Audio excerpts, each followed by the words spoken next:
儿子考上清华，我给他发了1万块红包作为奖励，他拿着钱彻夜未归。第二天清晨，他忽然给我打来电话，爸爸，救我，我不想坐牢。我吓了一跳，赶紧问儿子发生了什么事情。他支支吾吾半天，给我说了一个地址，是一间酒店。我和妻子冲到酒店房间，只见一个女孩子面朝下趴在床上，赤身裸体，一动不动。儿子蹲在墙角，面色惨白，爸，不是你想的那样，我没有。我脑袋瓜嗡的一声，捏紧拳头。妻子抢先一步把儿子护在怀里，宝贝别怕你，爸爸是警察，你绝对不会有事的。我简直快疯了，都什么时候了，你还护着他？他杀了人啊！妻子噙着眼泪，那又怎么样？他也是我身上的一块肉。我彻底没了脾气，把事情的经过一五一十告诉我，不许说谎。儿子拼命点头，她叫张小倩，是我的女朋友。昨天晚上他们本来在一起庆祝，因为喝了点酒，张小倩就提出到酒店休息。小倩考得不好，心情差，她说自己恐怕这辈子都考不到北京，但又不想跟我分手。我一直在安慰她，后来我们俩就做了。发生完关系后，张小倩忽然提出要儿子放弃清华大学，陪她复读1年。我不同意，张小倩就威胁我说要告我强奸，还说清华大学肯定不会要一个强奸犯。我一直求她，可她拿起手机就要报警，我只好用被子捂住她的脸，结果她就被闷死了。我把张小倩的尸体翻过来，女孩双眼还睁着，因绝望而皱缩的瞳孔正好瞅着儿子，吓得她紧紧贴着墙角。我仔细检查了一下，死因是机械性窒息，脖颈处没有掐痕，也没有击穿线，不像蓄意谋杀。私处有性交的痕迹，轻微撕裂伤，手腕上没有绑痕，指甲缝里没有挣扎反抗留下的皮肉碎屑，应该不是强暴。我去前台查看了监控，两人进来的时候有说有笑，看来张小倩确实是自愿的。可即便儿子说的全部属实，张小倩已经死了，法官才不会管张小倩有没有威胁他，这个案子一定会按过失杀人判，儿子肯定要坐牢。目前唯一的办法大概就是积极补偿家属，换取谅解书，争取减刑。我拿出手机交给儿子，现在给110打电话，这个电话必须你自己打，自首是很重要的减刑环节。妻子一把夺过手机，你是不是疯了？儿子如果坐牢，还怎么去清华念书？他绝对不能自首，那你要我怎么办？这可是命案杀人，是要偿命的呀！妻子忽然跪下来，紧紧抱住我的大腿，老公，算我求求你，你是20多年的老刑警，你一定有办法的。他可是你儿子，你不帮他，还有谁能帮他？我烦躁不安，眼睛在房间里乱扫一通，忽然发现一样东西，只要有这个，说不定我能帮儿子脱罪。我布置完现场，然后让儿子打电话报警。15分钟后，值班刑警来了，是小刘，我的徒弟。小刘看到我，赶紧鞠躬，师傅，您怎么来了？阿乐考得那么好，您老人家怕是高兴坏了吧？我在心里默默叹气，成绩再好有什么用？我更宁愿他当一个人畜无害的普通人。刘警官，今天我不是一名警察，而是嫌疑人的父亲，请你仔细勘察现场，确认这起案子是否有谋杀的嫌疑。小刘还以为我在开玩笑，可当他看到张小倩的尸体，面色瞬间凝重。他仔细检查尸体，确认死因，推算死亡时间，然后开始审问儿子。儿子一字一句复述我教给他的口供，小倩是我的女朋友，我们昨晚喝了酒，喝了很多，小倩不胜酒力，先睡了，睡前还特意嘱咐我帮她贴一片面膜。我那会儿正在洗完澡，出来后我帮她贴了面膜，然后就睡了。可今早一醒来，我就发现小倩没气了，我不敢动尸体，因为害怕破坏现场，我先给我爸打了电话，然后报了警。刘哥，我真的什么都没做，你一定要相信我。儿子抓住小刘的袖子，眼泪都挤出来了。我瞪了他一眼，提醒他不要做多余的表演。小刘从垃圾桶里翻出已经干掉的面膜，端详片刻，你给他贴了几片面膜？1片。可这里有2片面膜，另一片是谁用的吗？儿子摇了摇头，今天早上我发现小倩脸上贴着2片面膜，我不知道怎么回事，但我确实只贴了1片。小刘把2张面膜分别装进证物袋，交给取证科的同事提取指纹，然后跑过来问我，师傅，我说下我的推理过程，您看对不对呀？刘警官，请你记住，我现在是嫌疑人的父亲，我不应该参与这件案子。嗨，您要是不参与，咱们支队谁敢拍板啊？再说了，以您的为人，要是阿乐真犯了罪，您肯定第一个打死他。我暗自叹气，打死他？那可是我儿子啊！我觉得这个案子应该是意外，不是谋杀，原因就是死者脸上贴着2片面膜，这就说明大概在阿乐贴面膜前，死者已经给自己贴了1片面膜，只不过阿乐恐怕没有发现。面膜纸的密封性能良好，本身又含有大量的水和胶原蛋白，所以厂商会裁开口鼻处，方便用户呼吸。只不过阿乐贴上的第2片面膜刚好把第1片面膜呼吸口全部堵死了，再加上死者本身就处于酒醉后的昏睡状态，因此导致窒息。很好，小刘已经踏进了我布置的陷阱。我发现张小倩的手包里放着几片面膜，于是就把面膜贴在她的脸上，然后用烘干机吹干，伪造成意外窒息的样子。如此一来，儿子就不需要承担任何责任，我们只要积极赔偿张小倩的家属，就能息事宁人。可我这么做对得起自己的良心吗？因为没有足够的证据指向谋杀和误杀，最终结果是不予立案。小刘带儿子回局里录完口供，当天就把他送了回来，临走时还不停地安慰他节哀顺变，天涯何处无芳草。妻子总算松了一口气，她不知道从哪弄了个火盆，让儿子从上面跨过去，以免把不干净的东西带回家。我提醒他们，虽然警方暂时没有怀疑，但并不代表这件事已经结束了。如果张小倩的家属追究起来，一样可以把我们告上法院，咱们必须做好善后工作，应赔尽赔。儿子咧嘴一笑，爸，你别担心，小倩的父母已经死了，3年前出了车祸，和他相依为命的只有一个爷爷，老糊涂了，根本不足为惧。我对儿子嚣张的态度非常不满，我认为他至少也要表现出忏悔，才算对得起被他杀害的张小倩，可他现在就跟没事人一样。但有妻子护着他，我也爆发火。第二天，小刘给我打电话，说他已经联系上了张小倩的爷爷张刚。我和妻子赶到局里，老人头发花白，衣着朴素，眼睛眯成一条缝，跟快睡着了似的。我向张刚表达了自己的歉意，并强调张小倩的死是一出意外，没有人应该为此负责。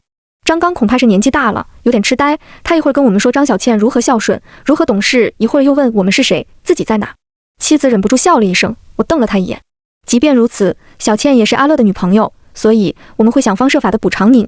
通常来说，法律支持的死亡赔偿金会按照人均可支配收入的20倍进行计算，也就是说，我们应该赔偿给张刚60万。诚然，这笔钱对于一条鲜活的生命来说实在微不足道，所以就算老人问我们要100万，我也不会讨价还价。可张刚开口就问我们要500万，我傻眼了。妻子忍不住嘲讽道：“500万，老人家，您就是花到死也花不完吧？”张刚也不生气，笑眯眯的：“小倩她呀，特别关心那些大山里的孩子，她将来的梦想就是去边疆支教，我想替她完成这个梦想。”小刘也帮着我们劝，可张刚非常固执，500万1分都不能少，否则他就不签结案。我只好把妻子叫到一边，问他有没有办法凑到500万。妻子瞪了我一眼：“你疯了吗？给一个死老头500万？儿子将来还娶不娶媳妇了？”我当然明白张刚是狮子大开口，可现在当务之急就是赶紧结案，火化张小倩的尸体，否则追查起来夜长梦多。妻子只好说自己需要打几个电话，她走进洗手间，仿佛不想让我听到似的。我很好奇妻子要如何凑这笔钱，就跑到南侧，局里男女厕共用一个通风管道，我打开手机录音功能，从通风管道塞进去，塞到女厕那边录音。结果让我大吃一惊，妻子借钱的对象竟然是我们的儿子阿乐。妈，怎么了？宝贝，那个臭老头开口就要500万，怎么办啊？没关系，现在当务之急是帮我脱罪，钱总有办法挣，我马上转给你500万。我听完直接惊呆了，阿乐竟然这么有钱，这可是500万啊，我一辈子都挣不了这么多。一想到给儿子发的1万块红包里还有我问同事借的2000块，我觉得自己简直就像个小丑。为了不引起妻子的怀疑，我赶紧走出洗手间，假装问他借到钱了吗？妻子装出一副精疲力尽的样子，说自己打了好几个电话，求爷爷告奶奶，这才问丈母娘筹借到了500万。我没有戳破他的谎言。张刚拿了钱，痛痛快快签了结案和谅解书，领走了孙女的尸体。阿乐虽然成功脱罪，我的噩梦却没有结束，因为我怀疑儿子可能正在从事违法犯罪的事情，否则凭他一个高中生，怎么可能轻轻松松就掏出100万巨款？甚至就连张小倩的死，恐怕与阿乐的罪行脱不了干系。女孩恐怕是知道了什么秘密，或是掌握了对阿乐不利的证据，阿乐才会选择杀死她。如果是这样，这起案件就不是误杀，而是彻头彻尾的谋杀。我非常苦恼。阿乐是我的儿子，我非常爱他，我愿意牺牲我的生命去保护他。更别说，如果揭发他，对我没有任何好处，丢工作是肯定的，我恐怕还会要因为包庇罪坐牢。但是如果对阿乐的犯罪行为置若罔闻，可能会有更多的人受到伤害，我不能允许这样的事情发生。我决定继续调查下去，挖掘事情的真相。为了确认阿乐和张小倩的关系，我联系了学校的老师，对方用非常确认的语气告诉我，阿乐和张小倩确实是男女朋友，而且关系非常好。本来吧，我们作为老师不应该支持学生谈恋爱，但阿乐和张小倩是班上最优秀的学生，他们很聪明，而且也没有影响到学习，我也就睁一只眼闭一只眼。张小倩的成绩也很好吗？是啊，阿乐理科强，但张小倩的英语一直是满分，只不过高考的时候这孩子却发挥失常，尤其是英语才考了40多分，我们都觉得不可思议。这确实很奇怪，英语不是数学物理，除非靠运气瞎蒙，否则成绩非常稳定，一向满分的张小倩几乎不可能发挥失常。我只能猜测，这份异常恐怕和阿乐有关，但是他为什么要这么做？动机和理由到底是什么？我决定到张小倩死亡的酒店里再调查一下，搞清楚当天究竟发生了什么。奇怪的是，我刚进门，酒店的工作人员就把我轰了出去，说我是黑名单客户，恕不接待。我只好拿出警官证，要求酒店提供监控录像配合调查，可他们却推说因为技术故障，所有录像均已清空。我在外面绕了一圈，最后找到一个监控死角，踩着空调外机，从一扇小窗户翻进楼内。结果当我来到案发的房间，彻底傻眼了。酒店已经把这间房子拆得一干二净，家具、地毯、壁纸，甚至就连卫生间的瓷砖和吊顶也全部砸了。这下别说是找证据，就连作案现场都已经消失，案子根本无从查起。我反向思考，阿乐肯定没能力指挥酒店帮忙消除证据，只有这家酒店的老板才有可能做到。于是我在网上查询酒店的股权信息，竟然发现一条重要线索。这家酒店的老板是阿乐一个好朋友的父亲，叫许道。我们在家委会上见过面，还去他家的别墅做过客。我决定去拜访一下这位许老板，为了不显得失礼，我先给许道打了个电话，表明了自己的意图。许道非常客气，说自己和儿子正好在家，随时欢迎我光临。我驱车前往，先是按了门铃，没反应，我只好给许道打了几个电话，全部未接。就在这时，我发现别墅的门开了一条缝，就自作主张走了进去。突然，一股浓烈的血腥味扑面而来，我一个机灵，赶紧拔起门边插着的雨伞自卫，可屋里什么动静都没有。我小心翼翼走进客厅，这里原本挂着一盏水晶吊灯，从2楼一直悬吊到1楼，据说每一片水晶都是施华洛世奇原厂加工，价值100多万。此刻，这盏灯重重砸在许道父子身上，无数名贵的水晶碎屑连同俩人粘稠的脑浆四散飞溅。我报了警，过了一会儿，小刘连同另外2名同事赶到，3人瞅着案发现场目瞪口呆。师傅，您怎么又来了？姨，我为什么要说又？我随便编了个理由，大概就是许道想和我商量儿子上学的事情，没想到悲剧就发生了。幸运的是，许道的别墅里装有安防系统，摄像头正好对着客厅。我们查看了监控，大概就在半小时前，许道和儿子正坐在客厅里打游戏，结果那盏大吊灯毫无预兆地砸了下来，触目惊心。小刘检查了吊灯基座的固定螺栓，几根螺栓全部断裂，而且表面有严重腐蚀的痕迹。师傅，我说下我的推理过程，您看对不对呀？这盏吊灯重量过大，装修工人为了防止螺栓脱落，所以就把灯固定在了别墅的钢结构上。问题是，建筑钢材用的是高碳钢，而吊灯的螺栓使用的是不锈钢，这2种钢材接触在一起会发生电化学腐蚀，导致螺栓断裂，所以这毫无疑问是一起意外。我拍拍小刘的肩膀，不愧是研究生，办案思路就是清晰。小刘还挺得意，您别担心，就算我以后坐上支队第1把交椅，你也是我师傅。我笑而不语，实际上小刘的推理完全错误。高碳钢和不锈钢接触确实会发生电化学腐蚀，但这种腐蚀装修工人早就考虑到了，没有个180年根本不可能发生断裂事故。更何况这些螺栓的断口如此整齐，根本不是腐蚀断裂，更像是人为切割或者小型定向爆破造成的断裂。也就是说，许道父子死于一场精心布置的谋杀。但我并没有把自己的推理说出来，因为嫌疑人目前只有一个，那就是我的儿子阿乐。说实话，我没有任何证据证明阿乐就是凶手，但他有充足的作案动机。恐怕许道父子和张小倩的死也脱不了干系，否则他们没有理由帮阿乐消灭罪证。他们刚好就在我登门拜访之前被吊灯砸死了，这怎么想都不可能是巧合，一定是有人希望他们变成不会告密的尸体。我不禁开始发抖，究竟从什么时候开始，儿子居然变成了一个可怕的怪物？就在这时，小刘忽然啧啧2声，可惜，可惜呀！我愣了一下，什么可惜？小刘手里拿着一张录取通知书，这孩子才考上北大，命就没了，还有比这更倒霉的事吗？我不信，拿过来一看，上面确实写着北京大学徐小豪，可我记得这个徐小豪应该是个学渣才对。张小倩是学霸，英语只考了40多分，这已经很不合理了。徐小豪学渣一个，却能考上北大，我意识到这2人的高考成绩肯定有问题，于是就给老师打了个电话。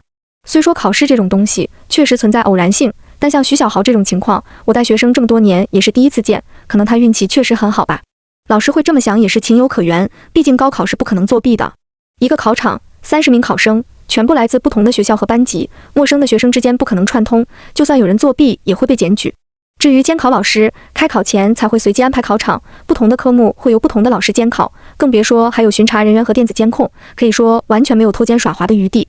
但是从警这么多年的经验告诉我，一个系统哪怕它再安全再完善，总会有漏洞，因为系统是人设计的，而人总会犯错。为了证明我的猜想，我跑到学校，要到了所有考生的成绩和考场，结果发现不止徐小豪，有好几个学生明明月考和摸底考的成绩都非拉不堪，高考的时候却一鸣惊人，简直堪称神迹。有意思的是，这些学生包括徐小豪，他们都在同一个考场考试，而这个考场正好就是阿乐和张小倩所在的考场，我不禁冷汗涔涔。假如阿乐真的发现了高考系统的漏洞，并以此来牟利的话，别说几百万、几千万都不在话下，但这毫无疑问是犯罪，而且是不可饶恕的重罪。我立即给阿乐打电话，想劝说他自首，可打了几个电话都未接。我返回家里找儿子，妻子告诉我，大概就在1个小时前，阿乐回家收拾了东西，换了身衣服就离开了，好像是要跟朋友出门旅行。我发现阿乐的一双鞋扔在玄关处，就捡了起来。忽然，我发现在他鞋底上好像扎着什么东西，翻过来一看，上面竟然扎着一块水晶碎片，和那盏砸死许道的台灯碎片一模一样。我浑身颤抖，一把抓住妻子的手腕。阿乐到底去了哪里？他为什么要躲着我？你快告诉我！妻子的脉搏加速，瞳孔骤缩，这是大脑正在编织谎言的标志。我对妻子失望到了极点，正准备怒吼，这时我忽然听到奇怪的口哨声，好像是高压锅安全阀发出的尖鸣。你正在煮稀饭吗？没有啊。我们来到厨房，发现家里那口高压锅正放在燃气灶上，锅底正在用大火加热。一脸懵逼的妻子正准备去关火，我忽然心里咯噔一下，飞扑过去，把她紧紧护在身下。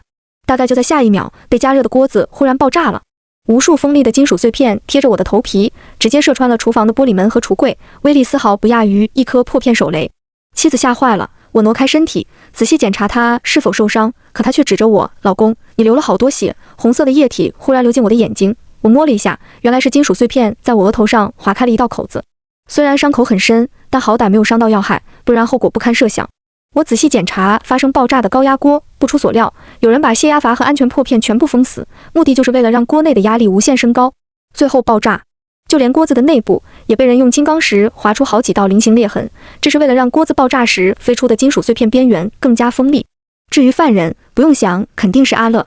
我忽然觉得无限悲哀，瘫坐在地上，不知如何是好。我不惜坐牢也要保护的儿子，到头来竟然打算杀死自己的父母灭口，这已经不是丧心病狂可以形容的了。事到如今，我也只能承认自己是一个失败的父亲，可我至少也要尽到一个警察的责任。我用纱布简单的包扎了一下伤口，然后问妻子：“阿乐究竟在哪？”大概是被爆炸吓破了胆，妻子一边流泪一边告诉我地址。老公，把阿乐带回来吧，我也不想他上什么名校了，只要咱们一家人在一起，我就这么点要求了，拜托你。很遗憾，现在的我给不了你任何保证，我先是一名警察，然后才是一名父亲。阿乐藏身在一家写字楼内，好像是他另一个朋友王家俊的地盘。门口站着一堆身穿黑衣的彪形大汉，他们紧张兮兮地瞪着我，干什么的？我来找我的儿子蒋天乐。大汉通过对讲机询问是否让我进去，得到肯定的答复后，他们把我送到一间办公室里。我见到了王家俊父子，还有我的儿子阿乐。他目光躲躲闪闪，不敢看我。爸，你额头怎么了？发生了什么事？阿乐明知故问。我很生气，大步走上前扇了他一耳光。王家俊拔出一把手枪对准我，一把科尔特 M1911，从枪身的金属反光来看是真货。老登，你也不看看自己在谁的地盘撒野呢？我就是崩了你也没人发现，你要开枪就开吧。丑话说在前头，你们干的事情我已经全部知道了，杀了我，你那张人大录取书就要泡汤。王家俊脸上青一阵子一阵，阿乐示意王家俊把枪收起来，我爸不会做对我不利的事情，我来跟他谈。我要求阿乐向我坦白所有事情，他点了点头。爸，你是否还记得高一的时候，我想要买一双2000块的篮球鞋，但那个时候你和老妈刚付了学区房首付，你问8个同事借了钱，老妈偷偷卖掉了自己的金首饰，所以别说2000块钱，就算200你们也拿不出来。我很自卑，因为2000块钱的鞋在我们班已经算是最差的了，所以我暗自发誓，无论将来我做什么，我都不要做一个穷人，我也不要让我的孩子做穷人的小孩。赚钱的想法在阿乐的脑子里深深扎根发芽。阿乐不屑于打工或者出卖体力，因为他很聪明，他坚信智慧会给他带来财富。没想到这样的机会真的到来了。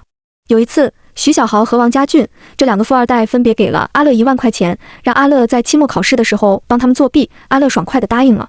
他通过手机偷偷给徐小豪和王家俊传了答案。他做得很隐蔽，尽管监考老师当时就坐在阿乐对面，却什么都没发现。正是这次成功，让阿乐发现了一条致富之路。如果连普通的期末考都这么有赚头，那高考呢？不得赚翻天。我通过徐小豪和王家俊认识了很多官二代和富二代，他们虽然成绩不怎么样，但是所有人都想考一个好大学，毕竟出国留学太苦，很多人都不愿意去。所以我向他们每人收了100万，并承诺在高考时向他们提供答案。这些富二代掏钱的时候连眉头都不皱一下。我很好奇，准考证号都是随机安排的，你怎么保证把所有人都安排到一个考场考试？高考的排号系统是第三方公司制作的，我贿赂了程序员，让他写了一个后门程序，只要输入我们的身份证号，系统就会把我们安排到同一个考场。至于监考老师，整个考点的老师都被我收买了，所以无论哪个老师监考，都会对我们的行为睁一只眼闭一只眼。那张小倩呢？你需要她做什么？批改系统有反作弊机制，如果一个考场里出现多份答案高度一致的试卷，系统就会报警，所以我还需要一个跟我一样成绩优秀的学生，而且这个人必须对我言听计从。张小倩是最佳人选。大概就在3年前，飞来横祸罹难几乎摧毁了张小倩的精神，这给了阿乐天赐良机。刚开始，他以班长的名义不断给予张小倩关怀与帮助，后来这种帮助又变成了无微不至的陪伴和安抚。对于刚刚失去父母的张小倩而言，阳光开朗的阿乐成为了她内心唯一的支柱。少女好不容易从悲伤中走了出来，结果一头扎进虚幻的恋情中，无法自拔。甚至当阿乐要求张小倩协助自己作弊时，哪怕明知是犯罪，少女也没有任何犹豫和推辞。如果张小倩是协助你作弊的同伙，那她的英语为什么只考了40多分？阿乐苦笑，是我故意把她的答题卡涂错的。你为什么要这么做？因为作弊赚的钱实在太多了，我想一直干下去。小倩不同意，因为完成大学学业是她爸妈的遗愿。成绩出来后，小倩很生气，我不停地向她道歉，她却表示自己一定会向教育局申诉，可如果引起教育局的怀疑，我们就完蛋了。所以阿乐只好决定杀人灭口。他害怕自己一个人制服不了张小倩，就把她骗到酒店实施谋杀。可怜的少女还没反应过来，就被埋伏许久的徐小豪和王家俊拖进房间，在床上动弹不得。他扭转脖子，向站在一旁的恋人拼命求救。然而阿乐却用塑料文具袋紧紧套住她的脑袋，把少女活活闷死在绝望与恐惧之中。我总算明白阿乐杀害张小倩的动机，可他为什么要谋杀徐小豪，甚至在家里安置炸弹害死我们呢？阿乐露出疑惑的表情，爸，你在说什么？什么炸弹？高压锅炸弹啊，难道不是你设置的吗？阿乐摇了摇头。我愣住了，许刀父子也不是你杀的。当然不是，他们被吊灯砸死的时候，我正好在他们家，我当时很害怕，所以就逃走了。事到如今，阿乐已经没有撒谎的必要，所以谋害我的凶手另有其人。我忽然想到一种可能性，赶紧给小刘打去电话。你知不知道张刚退休前是做什么工作的？我记得他好像是煤矿工人吧，只不过这老头不是中国人，他其实是越南人。越南人？对，他11岁就参加了北越游击队，跟老美打了10几年，后来自卫反击战的时候被解放军俘虏，因为害怕被枪毙就没回国。我吃惊极了，这么说张刚就是一位作战经验极其丰富的老兵，这一系列谋杀恐怕都是张刚展开的复仇行动。就在这时，我忽然听到啪叽一声脆响，一块玻璃毫无征兆地碎了。我立即转身，赫然发现王家俊的父亲左胸口心脏位置多了一个小洞，血液汩汩流出。是狙击枪，我赶紧拉着阿乐和王家俊躲到沙发后面，2颗子弹呼啸飞过，阿乐被打伤了一只耳朵，他捂着伤口骂骂咧咧。我冲王家俊大喊，快让保安切断电源，没有灯光张刚就无法瞄准。王家俊赶紧给保安打了电话，几分钟后电源被切断了，外面漆黑一片。我们摸黑离开办公室，王家俊说他们有一架直升飞机停在楼顶，可以安全逃离。我们向楼顶跑去，王家俊第一个跑出门，突然咔嚓一声，王家俊发出凄厉的惨叫。我打开手电筒，仔细一看，在他的大腿上竟然咬着一个捕兽夹。王家俊捂着伤腿，鬼哭狼嚎，快帮我松开，只有我会开直升机，没有我你们都得死。阿乐吓坏了，下意识地去帮王家俊掰开捕兽夹，然而我却意识到这个捕兽夹不对劲。我拉开阿乐，让他向后退。就在这时，捕兽夹的另一头连接着的铁链忽然被什么东西拖动，王家俊摔倒在地。王家俊本想抓住阿乐的脚脖子，但铁链却拖动他的身体，朝楼顶边缘快速滑去，直到整个人从30楼飞了出去。阿乐被这恐怖的一幕吓得屁滚尿流，我只好拖着他返回写字楼寻找脱身的办法。我早就听说越南游击队在和美军周旋的时候，曾依靠陷阱和伏击让装备精良的美军大吃苦头，如今亲眼所见，确实恐怖如斯。张刚恐怕还布置了其他陷阱，贸然逃跑肯定是自投罗网。现在只能想办法和他殊死一搏。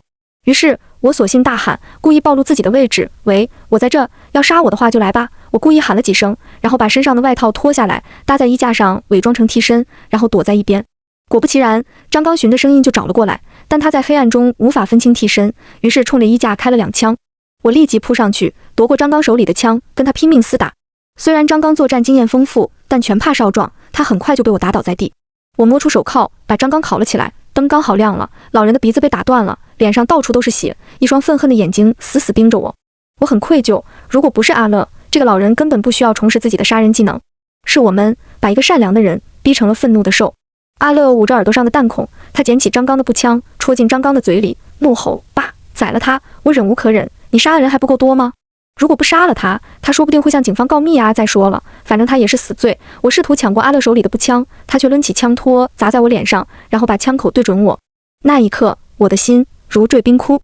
儿子，你这么优秀，为什么要葬送自己的大好前程啊？阿乐反问我，我有什么大好前程啊？就算我考上清华，毕业后能做什么工作？难道像你一样考公务员，然后当一个骗警吗？我明明拥有改变这个世界的才华，就因为你们是普通人，所以我也只能一辈子当牛做马。你想让我接受这样的命运吗？你们这些父母才是最自私的，仅仅为了满足生物繁衍的欲望就把我生下来，我恨你们！阿乐情绪激动，张刚忽然跳起来，用脑袋顶到阿乐下巴上，把他撞晕了。我忽然摸到一样东西，那把科尔特 M191手枪。就在阿乐举枪的同时，我瞄准他，扣下扳机。砰！警方逮捕了张刚，他痛快承认了全部罪行，结果毫无疑问，死刑。看守所里，我最后一次跟张刚见面，向他表示自己的歉意。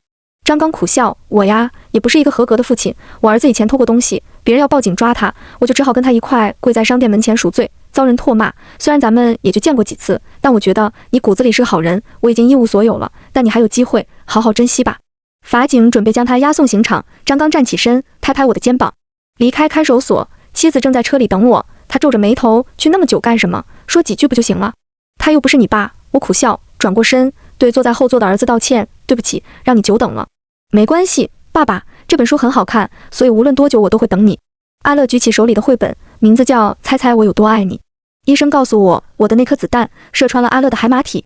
虽然他活了下来，但记忆全部丧失，智力也退化到了大概只有6岁的程度。可无论如何，他都是我的儿子，我依然爱他，始终如一。